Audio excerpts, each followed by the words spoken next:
제가 그렇게 아끼던 도자기가 보리 때문에 산산조각이 났는데 혜진은 그걸 대수롭지 않게 넘겼죠. 도자기를 치우면서도 속이 상했지만 일단은 감정이 격해지지 않도록 스스로를 다독였어요. 며칠 동안 혜진과 준우가 연락을 끊고 조용히 있길래 저도 이제 와서 책임지겠다는 말을 하지 않는 걸 보니 이 사람들이 끝까지 저를 무시하는구나 싶었어요. 그런데 그날 혜진이 갑자기 공방으로 찾아왔어요. 어머니, 그날 너무 죄송했어요. 보리가 그럴 줄은 정말 몰랐어요. 제가 진작 말씀드리려 했는데 그날 너무 정신이 없어서. 말투부터 이미 변명 같았어요. 제 눈치를 보며 선물 상자 같은 걸 손에 들고 있었는데 그 태도가 너무 가식적으로 느껴졌죠. 제 가슴속 깊이 아끼던 도자기를 깨뜨리고도 이렇게 무성의하게 나오는 모습을 보고 처음에는 차분하게 물었어요. 그럼 이제 와서 뭘 어떻게 하겠다는 거니? 혜진은 당황한 얼굴로 웃으며 말을 돌리더군요. 그게요, 어머니. 제가 보리도 잘못된 것 같아서 앞으로는 조심할게요. 그런데 생각해보니 어머니 도자기가 정말 많잖아요. 한 번쯤 공방을 좀 정리하시면 어떨까 해서요. 너무 많이 쌓아두면 관리도 힘들고 요즘은 깔끔하게 쓰는 게 더 유행이라잖아요. 그 말을 듣는 순간 제 속이 부글부글 끓어올랐어요. 도자기를 깨뜨리고 나서도 진심 어린 사과 한마디 없던 사람이 이제 와서 공방 정리를 권한다고요? 저는 차갑게 대답했어요. 내가 정말 내 도자기가 많아서 힘들다고 생각했니? 아니면 그 도자기들이 너한테 아무 의미도 없으니까 나더러 다 치우라는 소리야? 혜진은 그 말에 순간 눈치를 보더니 다시 변명을 늘어놨어요. 아니에요, 어머니. 그런 뜻은 아니었어요. 그냥 공방도 깔끔하면 더 좋을 것 같아서요. 제가 도와드릴 수도 있고요. 도와준다니? 제가 비웃으며 대꾸했어요. 내가 도와준다는 말이 정말 어처구니가 없구나. 고양이 때문에 깨진 도자기 하나 제대로 책임지지도 못한 주제에 내가 아끼는 것들을 다 치우라는 거야? 내가 보기에 내 도자기들이 얼마나 하찮아 보였으면 이런 말을 할 수 있겠니? 혜진은 순간 얼굴이 굳더니 억울하다는 듯 목소리를 높였어요. 어머니, 제가 일부러 그런 것도 아니고 잘못했다고 이렇게 사과드리러 왔잖아요. 그런데도 자꾸 이렇게 몰아세우시면 저도 서운하죠. 서운하다? 제가 소리를 치다시피 했어요. 내가 서운하다고? 내가 깨뜨린 건 내 도자기만이 아니야. 내 시간, 내 노력, 내 마음까지 다 깨뜨려 놓고도 그걸 몰라. 내가 이렇게까지 말해줘야 내가 조금이라도 깨닫겠니?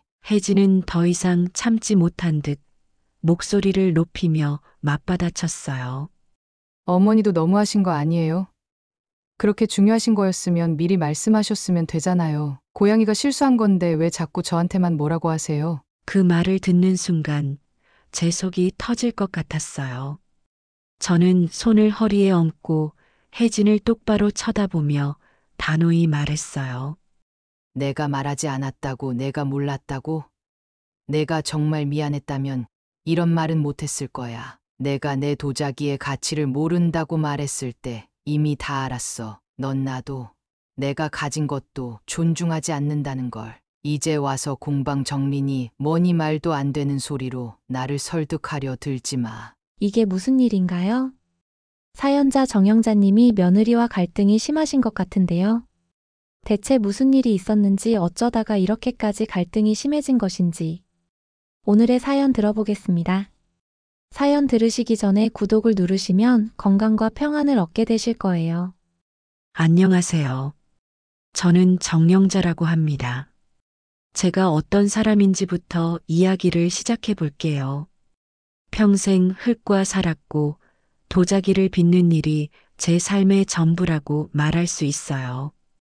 어린 시절에는 살림이 넉넉하지 않아 그저 평범한 시골 소녀로 자랐지만 우연히 도자기를 처음 만난 날을 아직도 잊지 못해요.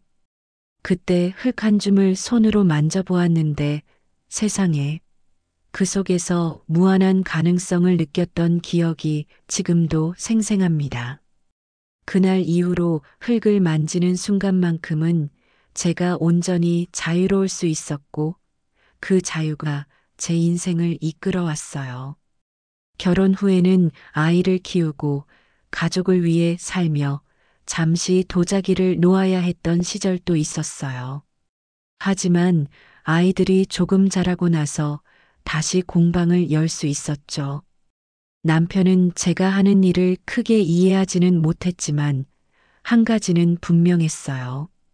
제가 도자기를 만지는 걸 누구보다 행복해 한다는 사실이요. 그렇게 저는 하나둘 도자기를 빚고 작품을 모으고 작은 공방을 운영하며 세월을 보냈어요. 지금도 공방 한쪽에는 제가 처음 만들었던 서투른 도자기부터 경매에서 어렵게 구한 고가의 작품들까지 정성껏 모아둔 컬렉션이 자리 잡고 있어요. 그 도자기들은 단순한 물건이 아니라 제가 살아온 세월과 노력의 결정체나 다름없어요. 하지만 도자기는 제게 기쁨만 준 게 아니었어요. 가끔은 저를 비웃는 사람들도 있었죠. 그 나이에 뭐 하는 거야?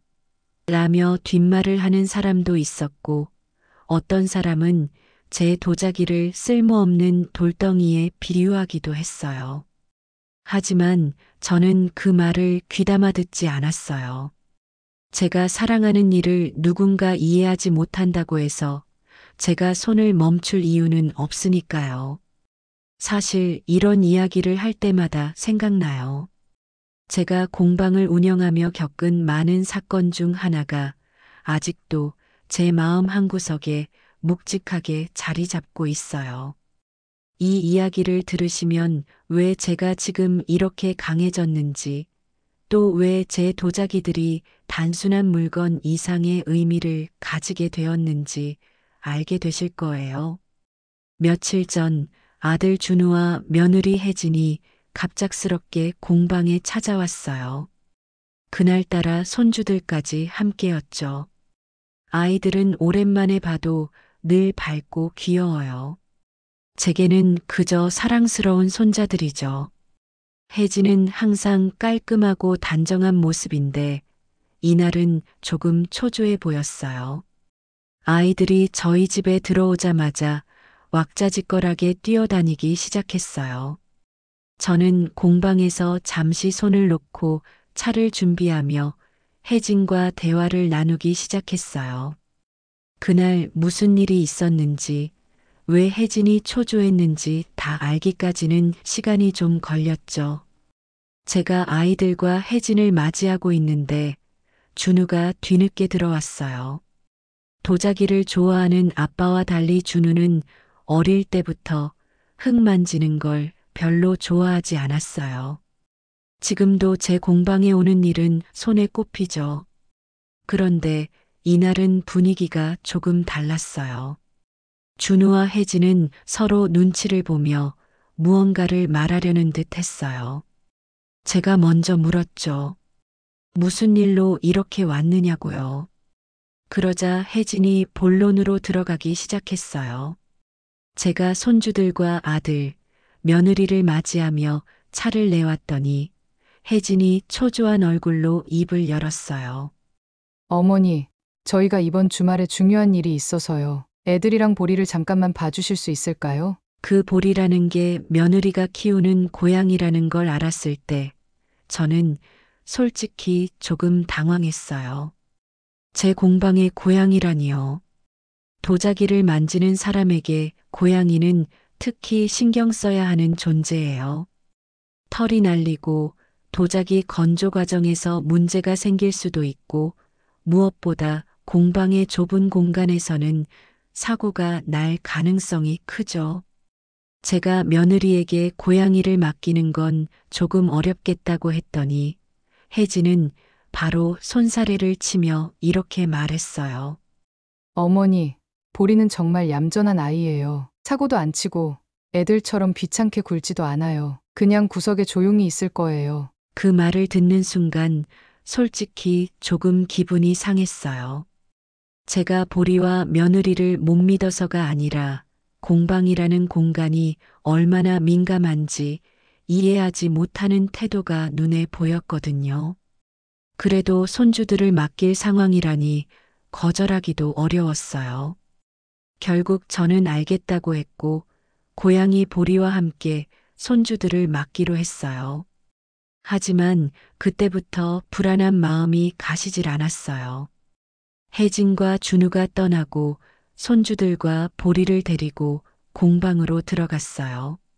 아이들은 공방 구석구석을 탐험하며 좋아했고 보리도 처음엔 얌전한 척 구석에 앉아 있더군요. 그러나 고양이가 가만히 있는 동물이 아니잖아요. 공방에서 뭔가 낯선 소리가 들리더니 보리가 어느새 선반 위로 올라가는 모습이 보였어요. 저는 깜짝 놀라 소리를 쳤어요. 보리야, 내려와. 그 순간이었어요. 보리가 긴 꼬리를 흔들더니 그만 가장 아끼는 도자기 중 하나를 툭 쳐서 바닥에 떨어뜨린 거예요. 저는 본능적으로 손을 뻗었지만 이미 늦었어요. 땅에 닿은 도자기는 산산조각이 나 있었고 저는 말문이 막혔어요. 그 도자기는 제가 몇 년 전 어렵게 경매에서 낙찰받아 소장하고 있던 정말 소중한 작품이었거든요. 단순히 돈의 문제가 아니었어요. 그 도자기는 저에게 제가 도자기를 처음 만들던 시절의 열정과 꿈을 상기시켜주는 상징 같은 존재였으니까요. 아이들도 그 순간 조용해졌어요. 손주들이 눈치를 보며 다가왔지만 저는 너무 충격을 받아 말이 안 나왔어요. 공방 한가운데 깨진 조각들을 바라보는데 가슴이 쿵쿵 내려앉는 것 같았어요. 보리는 아무 일도 없다는 듯 다시 구석으로 돌아가 앉아 있었고요. 제가 마음을 추스르고 나서 손주들에게 다가갔어요. 제가 화가 나 있을 거라고 생각했는지 두 아이는 눈물을 글썽이며 저를 올려다보고 있었어요. 제가 차분하게 말했어요. 너희 잘못이 아니야. 그러니까 울지 마. 대신 보리한테서 눈을 떼지 말아줄래? 아이들을 달래고 난 뒤에도 제 마음은 쉽게 가라앉지 않았어요. 그날 밤 공방에서 깨진 도자기를 바라보며 조각들을 하나씩 주워 담으면서 저는 도대체 왜 보리를 맡기로 했는지 제 결정을 계속 곱씹게 되었어요. 이 상황을 혜진과 준우에게 어떻게 말해야 할지 고민이 되더군요. 그런데 이걸 단순히 말로 풀 수 있는 문제일까 하는 생각이 들었어요. 도자기를 모른다면, 그리고 그 가치를 이해하지 못한다면 제가 아무리 설명해도 소용없을 것 같았거든요. 다음 날 아침 깨진 도자기를 가방에 담아 아들 집으로 향했어요. 아직 출근 전이라서 집에 있던 혜진이 밝게 웃으며 문을 열어줬지만 저는 그 웃음이 전혀 반갑지 않았어요. 제가 깨진 도자기를 꺼내 보여주며 차분하게 말했어요. 보리가 이런 일을 했네. 내가 이걸 얼마나 아끼는지 너도 알겠지? 그런데 이게 고양이가 낯선 환경에 긴장한 탓일까? 아니면 이런 일이 절대 일어나지 않을 거라고 쉽게 맡긴 탓일까? 혜진은 눈치를 살피며 웃음을 지우더니 이렇게 말했어요. 어머니, 그거 제가 변상해 드릴게요. 얼마였는지 말씀만 해주세요. 저는 그 말에 순간 울컥했어요. 돈으로 변상할 수 있는 문제가 아닌데 혜진은 모든 걸 돈으로 해결하려는 듯 보였어요. 그래서 제가 바로 쏘아붙였어요. 변상이 아니라 이 도자기가 나에게 어떤 의미인지 이해했으면 좋겠네. 제가 말을 끊지 않고 이어갔어요. 너희가 보리를 맡기면서 나한테 얼마나 부담을 준 건지도 생각해봐. 너희 일은 중요하지만 내 시간과 공방도 너희가 그렇게 쉽게 넘길 수 있는 게 아니야. 혜진은 갑자기 당황한 듯 어색하게 웃으면서 손사래를 쳤습니다. 아니에요, 어머니. 제가 그럴 생각은 아니었어요. 보리가 그럴 줄은 정말 몰랐거든요. 애들이랑 같이 있어서 안심했는데 어머니도 아시잖아요. 고양이가 원래 호기심이 많아서 그래요. 저는 그 말을 듣자마자 혀를 차며 비꼬듯이 말했어요. 그래, 고양이가 호기심이 많지. 그런데 그 호기심 때문에 내 도자기가 산산조각이 났잖아. 너도 그걸 알면서 어떻게 저렇게 태연하게 말을 하니? 이게 돈 몇 푼으로 해결될 일인 줄 알아? 혜진은 그제야 조금 얼굴이 굳어지더니 말끝을 흐렸습니다.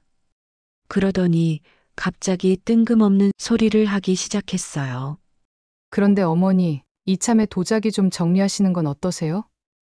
도자기들이 너무 많아서 공간 차지도 많이 하고, 그게 다 어머니만의 소중한 물건인 건 알겠지만, 솔직히 저희가 보기엔 너무 부담스러울 때도 있어요. 그 말을 듣는 순간 제 귀를 의심했습니다. 아니, 깨진 도자기 이야기를 하고 있는데 도자기를 정리하라고? 대체 무슨 생각으로 그런 말을 하는 건지 이해조차 가지 않았습니다. 그래서 저는 차갑게 웃으며 한마디 더 내뱉었어요. 부담스럽긴 뭐가 부담스러워. 내 공방에 내가 모은 물건들을 정리하라니. 거기다 고양이 때문에 도자기가 깨졌는데 내 사과는 고작 그 정도야? 차라리 솔직히 말해봐. 내 눈엔 내가 모은 도자기들이 그저 쓸모없는 고물로 보이겠지. 그러자 혜진은 슬쩍 제 눈을 피하며 변명을 늘어놓기 시작했습니다. 아니요, 어머니. 그런 뜻은 아니었어요. 그저 애들도 그렇고 보리도 그렇고 실수할 수 있으니까. 그런 위험은 미리 없애는 게 좋을 것 같아서요. 그 말을 듣자 제 속이 터질 것만 같았습니다. 고양이가 도자기를 깨고도 사과 한마디 제대로 안 하는 주제에 이제 와서 제 물건을 정리하라고 한다? 아니, 이건 도대체 무슨 배짱인가 싶었습니다. 그래서 저는 더 이상 참지 않고 혜진을 똑바로 쳐다보며 단단하게 말했어요. 내가 그렇게 말하는 거 보니까 내 도자기들이 얼마나 가치 있는지 전혀 모르나 보네. 내 눈엔 이게 그냥 덩그러니 놓여있는 고물일지 모르겠지만 이 도자기 하나하나가 어떤 시간을 거쳐왔는지 너는 절대 모를 거야. 사람은 몰라도 물건은 알아. 누구 손에 들어왔는지, 어떤 정성으로 지켜졌는지. 그런데 내 고양이 하나 때문에 내 소중한 물건이 깨졌는데 나보고 정리하라니. 제가 단호하게 말하자 혜진은 말문이 막혔는지 머뭇거리다가 작게 한숨을 내쉬었어요. 그렇게 돌아온 날 저는 집에 와서 다시 깨진 도자기를 꺼내놓고 한참을 바라봤어요. 깨진 조각들을 이어보려고 했지만 원래의 모습으로 돌아갈 리가 없었어요. 그날 밤 남편에게 이 이야기를 털어놓았습니다. 남편은 처음에는 무슨 일이냐며 조용히 듣고 있더니 제 말을 듣자 고개를 끄덕이며 한마디를 꺼냈어요. 여보, 마음 쓰지 마. 아무리 말해봐야 뭐 하겠어. 당신이 그렇게 아끼는 걸 절대 이해 못할 거야. 그 말이 맞았어요. 아무리 제가 혜진에게 이 도자기의 의미를 설명한들 제 마음을 헤아려 줄 리 없었죠. 며느리뿐만이 아니었어요. 준우도 마찬가지였습니다. 다음 날 아들이 전화를 걸어왔는데 혜진이 이야기했던 그대로를 반복하는 소리가 제 귀를 거슬리게 했어요. 엄마, 혜진이 잘못한 거 아니니까 너무 기분 나빠하지 마세요. 솔직히 도자기 깨진 건 실수잖아요. 애들도 있는데 고양이 문제로 너무 화내지 마시고. 제가 아들에게 바로 대꾸했습니다. 너도 내 아내랑 똑같구나. 내가 뭐가 그렇게 화난 줄은 아냐? 내 아내는 내 도자기가 깨진 게 아니라 내 자존심을 깨뜨린 거야. 고작 고양이 하나 때문에 내가 평생 모은 걸 정리하라니? 준우는 제 말을 듣고도 별다른 대꾸 없이 한숨만 내쉬었습니다.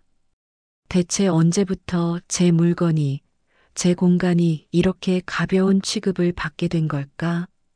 도자기 하나에 목숨 거는 거 아니냐고 이렇게 말하는 그들의 시선이 너무나도 서글펐습니다. 제가 며칠 동안 깨진 도자기 조각을 바라보며 마음을 다잡는 사이 혜진에게서 전화를 받았어요. 목소리가 평소와 달리 한껏 낮아져 있더군요. 어머니, 지난번에 보리 때문에 너무 죄송했어요. 아이들 때문에 정신이 없어서 제대로 말씀도 못 드렸어요. 그런데 그 깨진 도자기 정말 소중한 거였죠. 혹시 제가 비용이라도 드리면. 혜진의 태도가 갑자기 이렇게 바뀌니 그 이유가 뻔히 보였어요. 분명 도자기의 가치를 알아봤겠죠. 인터넷 검색만 해도 그 도자기의 경매가가 몇 천만 원에 달한다는 사실을 알 수 있으니까요. 그 전화를 들으면서 어처구니가 없었어요. 사과는커녕 공방 정리를 운운하던 사람이 이제 와서 비용 얘기를 꺼낸다고요? 저는 최대한 차분하게 말했어요. 내가 비용을 대겠다는 그 말, 내 고양이 때문에 깨진 도자기의 가치 때문이겠지. 그런데 내가 궁금한 건 그 말에 진심이 담겨 있긴 한 건가? 혜진은 잠깐 침묵하더니 얼버무리듯 답했어요. 아니에요, 어머니. 정말 죄송해서 그러는 거예요. 그 도자기가 그렇게 비싼 건지도 몰랐고요. 어머니께 중요한 물건이라는 것도요. 제가 잘못했어요. 도자기가 비싼 물건이어서 죄송하다? 저는 그 말이 너무 우스워서 웃음이 나왔어요. 비싼 물건이어서 미안하다고? 그 도자기가 단순히 비싸서 내가 화가 났다고 생각해? 내가 이해하지 못하는 건 그 도자기가 내 시간과 내 노력의 일부라는 거야. 그리고 너는 그걸 당연히 여겼지. 혜진은 그제야 작게 한숨을 내쉬더군요. 어머니, 제가 경솔했어요. 앞으로는 공방에 폐를 끼치지 않도록 할게요. 그 도자기들 중에 정리할 거 있으시면 저희가 도와드릴게요. 도와준다니 이게 또 무슨 말인지. 혜진의 속내가 점점 더 뻔히 드러나는 것 같았어요. 정리하라던 말을 아예 공방을 털어내겠다는 뜻으로 바꾼 걸까요? 너무나 뻔한 태도에 더 이상 대꾸하고 싶지 않았어요. 그래서 딱 잘라 말했죠. 정리? 내가 왜 정리를 해야 하지? 너희가 나한테 도와주겠다는 게 도자기를 치워서 어떻게 해보겠다는 뜻이면 고맙지만 됐다. 그런 도움은 필요 없으니까. 전화는 그렇게 끝났어요. 하지만 속이 불편해서 계속 생각하게 됐어요. 혜진이 내 도자기를 진정 소중히 여길 리 없었으니 그건 확실했어요. 며칠 뒤 혜진이 다시 공방으로 찾아왔어요. 손에 고급 와인과 선물 상자를 들고 온 걸 보니 이번엔 직접 뭔가를 얻어가려는 속셈이 분명했어요. 웃는 얼굴로 어머니, 이건 작은 마음이에요. 그날 너무 죄송했어요 하고 선물을 내미는데 그 태도가 오히려 화가 치밀게 만들었어요. 내가 도자기 하나 깨진 걸로 이렇게까지 생각할 줄 알았나? 아니면 이렇게 화를 낼 정도로 도자기가 중요한 물건인 줄 몰랐나? 이 사람들은 대체 나를 뭘로 보는 걸까? 제가 그녀의 선물을 거절하며 냉정하게 말했어요. 그만해라. 내가 내 도자기의 가치를 이제 와서 알아본 건 알겠어. 그런데 그런 선물로 내가 너를 용서하고 마음을 풀 거라고 생각했다면 그건 착각이야. 내 도자기들은 이제 전부 박물관에 기증할 거니까 말이야. 혜진은 당황한 얼굴로 고개를 숙이더니 고양이 이야기로 말을 돌리려고 했어요. 어머니, 사실 이번 일이 보리 때문인 건 저도 인정해요. 보리를 다른 곳에 잠깐 맡기든가. 다시는 이런 일 없도록 할게요. 정말 죄송해요. 제가 쏘아붙였어요. 너희가 고양이를 어디에 맡기든 그건 내 선택이고 내 관심사가 아니야. 하지만 나를 이렇게 만든 책임은 내가 져야지. 내가 뭘 얼마나 아꼈는지 알았으면 이런 변명조차 못했을 거야. 내 물건과 내 시간, 그리고 내 마음을 내가 이렇게 더럽히고 나서 이제 와서 뭘 수습하겠다는 거야? 혜진은 아무 말도 못하고 고개를 숙였어요. 그렇게 공방에서 나가는 모습을 보며 저는 마음을 굳혔어요. 저의 도자기들은 이제 단 한 점도 혜진과 준우에게 남기지 않을 거라고. 이제부터는 저의 손길을 떠나 더 나은 곳으로 갈 준비를 해야 할 때가 왔다고 말이죠. 박물관에 전화를 걸어 기증 절차를 알아보기 시작했어요. 그들이 나를 존중하지 못했다면 적어도 이 도자기들을 존중할 누군가는 분명 있을 테니까요. 며칠 동안 마음이 복잡했지만 박물관에 도자기를 기증하겠다는 제 결심은 더 단단해졌어요. 아무리 가족이라지만 제 도자기의 가치를 무시하고 제가 그토록 애지중지하던 걸 가볍게 여기는 모습을 보고 더는 망설일 이유가 없었죠. 이번 일로 확실히 알게 됐어요. 아무리 가까운 사이라도 제 시간을, 제 노력을 알아주지 않는 사람에게 제 소중한 것들을 맡길 수 없다는 사실을요. 아침 일찍 박물관에 전화를 걸었어요. 도자기 기증을 원한다고 하자 박물관 담당자는 처음엔 조금 놀란 듯 했지만 곧 반가워하며 일정을 잡아주겠다고 했어요. 도자기의 사진과 상태를 먼저 보고 싶다고 해서 하나씩 정성껏 사진을 찍었죠. 옆에 조용히 서 있던 남편이 말없이 저를 도왔어요. 남편은 제가 박물관에 기증한다는 말을 듣고도 아무런 반대 없이 그저 제 결정을 존중해 주었어요. 그런 남편의 태도에 괜히 마음이 짠해졌어요. 그날 오후에 아들 준우가 갑자기 전화를 걸어왔어요. 목소리에는 뭔가 조급함이 묻어났어요. 엄마, 며칠 전에 혜진이랑 얘기 좀 했어요. 그 도자기들 진짜 박물관에 기증하려는 거예요. 그래, 기증할 거다. 왜? 뭐라도 문제 있니?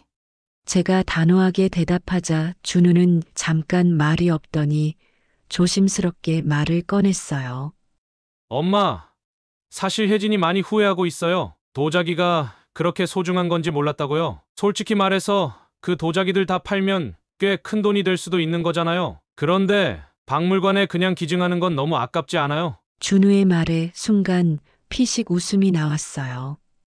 역시 돈 때문이었어요. 이제는 아들까지 나서서 도자기를 팔면 돈이 된다고 말을 꺼내니 제가 왜 이런 결심을 하게 됐는지 더욱 확실해졌죠. 제가 가볍게 한숨을 쉬며 대답했어요. 너도 혜진이랑 똑같구나. 너희 눈에는 이 도자기가 그저 돈으로만 보이는 거지. 내가 이걸 왜 기증하려고 하는지 생각은 해봤어? 너희 같은 사람들이 내 도자기를 아무렇게나 대하는 걸 더는 보고 싶지 않아서야. 엄마, 그런 뜻이 아니에요. 혜진도 진짜 반성하고 있고요. 그냥 그 도자기들이 가족에게 더 소중하게 남으면 좋지 않겠냐는 거죠. 준우의 말이 길어졌지만 저는 이미 귀를 닫아버렸어요. 이번 일로 저는 확실히 깨달았거든요. 이 사람들은 절대 제 마음을 이해하지 못할 거라는 걸요. 더는 준우의 말을 듣고 있을 이유가 없어서 이렇게 말했어요. 그만해라. 소중하게 남긴다고? 너희가 그럴 자격이 있어야지. 너희 집에 가져다 놨으면 또 고양이나 애들 장난감이 되어 깨졌을지도 몰라. 박물관에 가면 적어도 내 도자기들은 제대로 된 가치를 인정받고 보존될 거다. 그러니까 더는 말 꺼내지 마라. 전화를 끊고 나니 마음이 훨씬 가벼워졌어요. 이번에는 제가 옳은 결정을 내렸다는 확신이 들었어요. 제 도자기들은 이제 누군가의 무심한 손길에 깨지거나 무시당하는 일이 없을 테니까요. 며칠 뒤 박물관에서 사람이 나왔어요. 제 도자기들을 직접 보고 싶다며 공방에 찾아온 거죠. 제가 문을 열어주자 박물관에서 온 관계자는 눈을 반짝이며 공방 안을 둘러보기 시작했어요.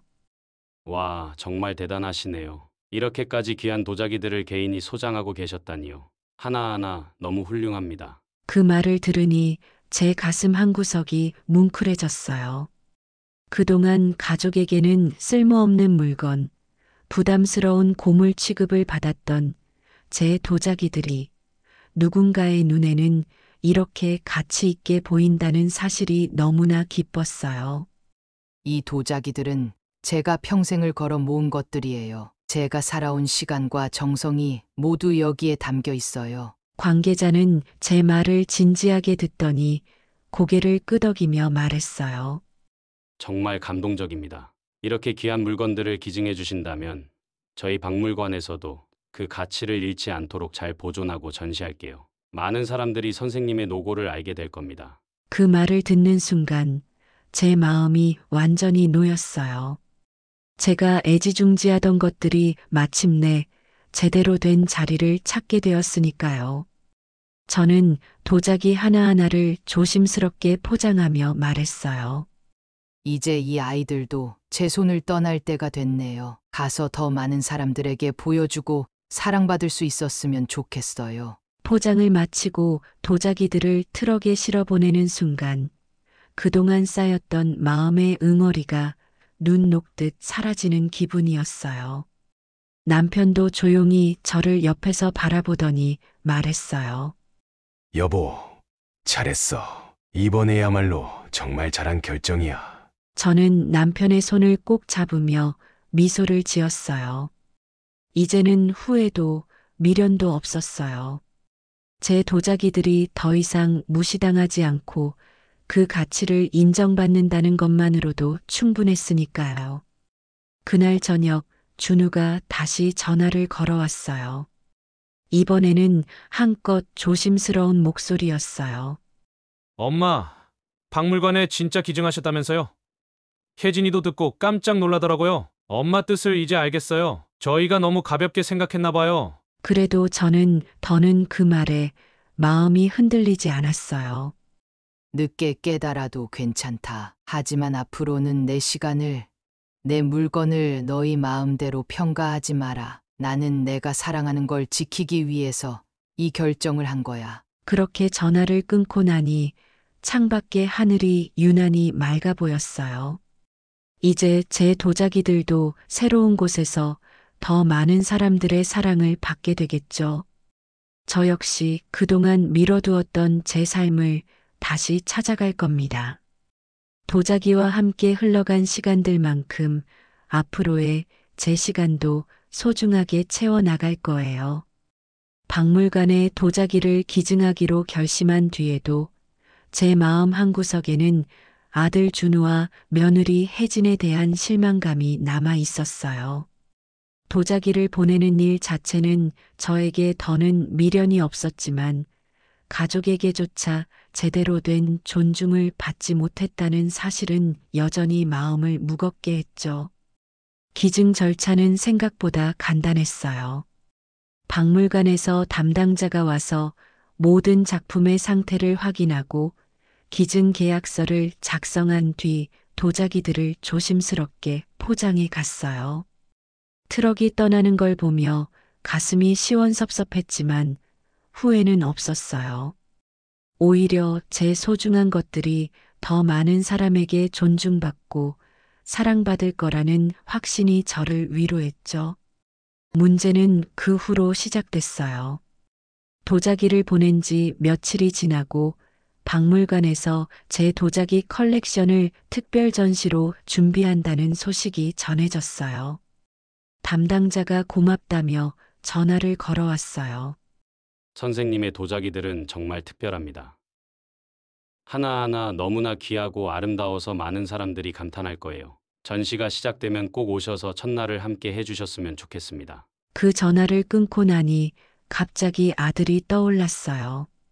제가 박물관에 기증한다고 말했을 때 그렇게 비싼 물건을 그냥 준다니 아깝다고 하던 그 얼굴이 떠올랐죠.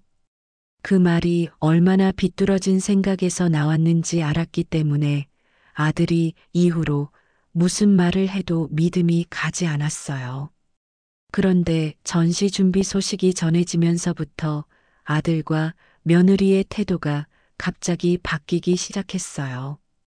준우가 갑자기 전화해서 이렇게 물어보더군요.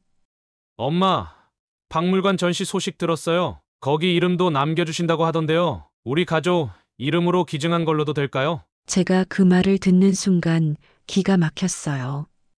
고작 기증자로 가족 이름을 넣어서 체면 세우겠다는 속셈이 보였거든요. 저는 최대한 단호하게 대답했어요. 우리 가족 이름? 그건 절대 안 돼. 내가 뭘 도왔니? 너희가 내 도자기의 가치를 이해하려고 했어. 아니, 내 도자기를 가족보다 못하게 대했던 사람들이 무슨 체면으로 이름을 올리겠다는 거니? 준우는 당황한 듯 대답했어요. 엄마, 그때는 혜진도 저도 몰라서 그랬잖아요. 이제는 정말 반성하고 있어요. 그냥 가족으로서 엄마가 한 일을 함께 축하하고 싶다는 거예요. 제가 피식 웃으며 말했어요. 축하하고 싶다고? 내가 진짜 축하하려는 건 내 체면 아니니? 내가 그 도자기들을 어떻게 대했는지 나도 알고, 너도 알잖아. 난 내 이름으로 기증했고, 너희 이름은 한 글자도 들어갈 일이 없으니까 기대하지 마라. 준우는 어쩔 줄 몰라 하며 한동안 말을 잇지 못했어요. 그날 대화는 그걸로 끝났지만 제 안에는 점점 화가 쌓였어요. 기증 소식이 알려지고 나서야 이들이 제 도자기의 가치를 알아보고 갑자기 태도를 바꾸는 게 너무 뻔히 보였거든요. 며칠 후 혜진이 직접 공방에 찾아왔어요. 이젠 예전처럼 자신감 넘치는 모습이 아니라 어딘가 눈치를 보는 태도로 다가오더군요. 이번엔 고급스러운 화과자 세트와 손수 포장한 꽃다발까지 들고 와서는 밝게 웃으며 말했어요. 어머니, 정말 잘하셨어요. 박물관에서 전시한다는 소식 듣고 너무 자랑스러웠어요. 저희도 같이 가서 축하드리고 싶어요. 제가 차분하게 그녀를 바라보며 대답했어요. 고맙다는 말은 고맙게 들을게. 그런데 같이 축하하러 오겠다니.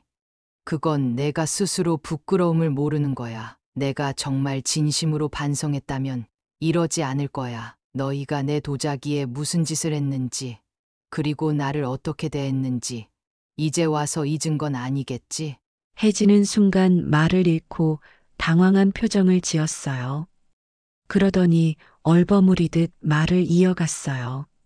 어머니, 그건 정말 제가 잘못했어요. 너무 죄송해요. 그런데 이제는 저도 많이 반성하고 어머니가 하신 일에 진심으로 감사드리고 싶어서 그래요. 저는 그 말을 들으며 한숨을 내쉬고 단호히 대답했어요.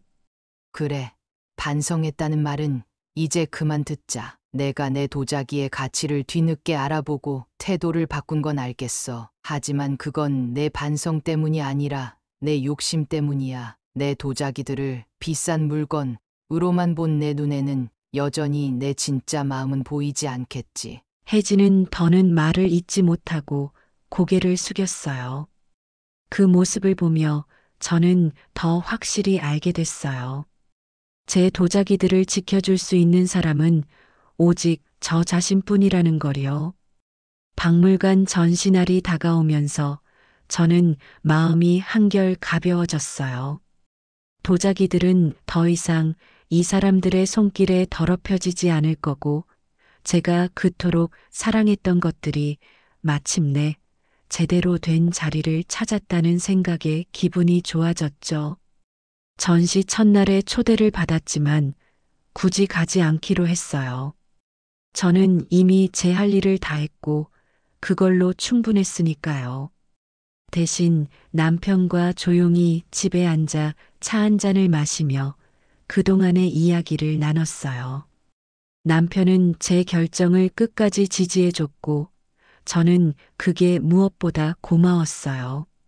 여보, 이제 우리 인생만 생각하자. 남들이 내 가치를 알아주지 않아도 내가 내 삶을 지키는 거면 된 거니까. 남편은 조용히 제 손을 잡아주며 웃었어요.